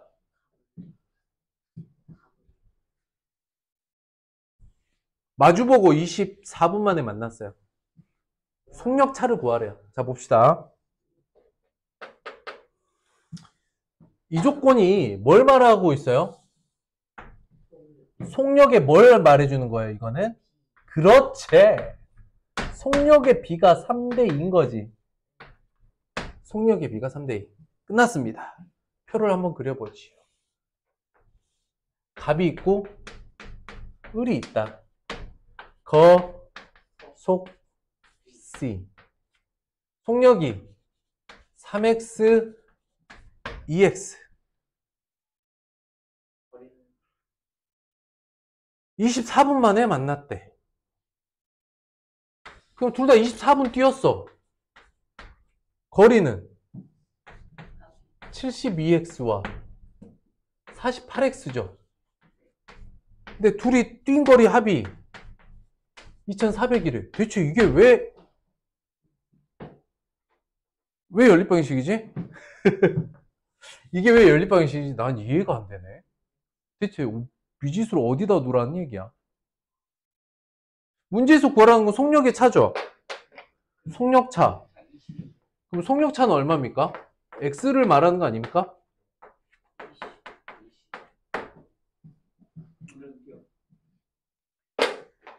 자, x 20이죠. 답은 20이라고. 그러니까 답 찾는 게 어려운 게 아니라고. 자, 마주보고와 이거로 풀어볼게. 이게 사실은 머릿속으로 그림도 그려져요. 전체 거리가 얼마입니까? 2400이죠. 속력이 몇 대 몇입니까? 그러면 이동한 거리도 몇 대 몇입니까? 그럼 여기 3대2 비례배분하면 되겠죠. 이해되니? y-x. 뭐가 문제야? 나중에 생각해보자. 이렇게 어려운 문제가 아닌데. 이건 영상에서도 좀 편집해볼게. 식은 요 상태가 맞아요. 어쨌든 상황은 이 상태가 맞고, 강물 속력 구하라니까 x 구하라는 거거든요. 속력 곱하기 시간 3분의 2에 x 더하기 y도 7 이고 3분의 5 y 마이너스 x는 7이다. 일단 요렇게. 일단 이 정도만 가지고 문제 풀어보세요. 20분에 63이고 선생님이 생각했던 거랑 뭐가 문제인지 나중에 한번 알아볼게요. 속력을 2x만큼 붙였어. 그 시간이 1시간이 단축돼. 난 그렇게 봤거든. 2x만큼 줄었더니 x만큼 줄면 30분이 줄어들어. 그렇게 봤는데 선생님의 논리적 오류가 어딘가 있나 보죠. 다시 생각을 해볼게요. 넘어갑니다. 그 다음 13번. 오늘 이게 아마 거의 마지막 문제일 거예요. 일반적으로 푸는 거랑 시소로 풀어볼게요. 아이 조용히 해. 기본적으로 풀어야 될 건 풀어야지 뭐. 자 봐봐. 3% 소금물이랑 6% 소금물을 더했어. 그래서 결론이 뭐야? 4%가 됐대. 이게 300이야. 그러면 x하고 y만 넣어보자. 물의 양만 더하면 x하고 y는 300. 소금 양만 따지면 100분의 3x 더하기 100분의 6y는 12. 됐죠? 네. 그냥 푸시면 되고 결국 물리적 균형이라고 했던 게 봐봐 3%짜리랑 6%짜리를 섞었는데 결론이 뭐야? 그럼 3과 6 중에 4는 3%에 가깝죠? 거리를 봤더니 1대2네요? 그럼 무게는 얼마여야 돼? 무게는 2대1이어야 되지. 자, 거리가 1대2면 무게는 2대1이어야 돼. 전체 무게가 얼마야? 그러면 2대1 비례배분하면 200과 100g이죠. 100g이죠. 물리적 균형이라는 건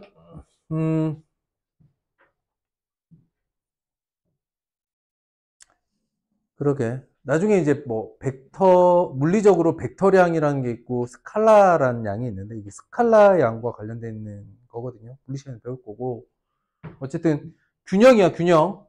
뭔가 그러니까 같은 성질의 다른 값을 섞었을 때 생기는 균형에 대한 이야기야. 대표적으로 물체 무게, 시소 균형, 농도 균형, 온도 균형.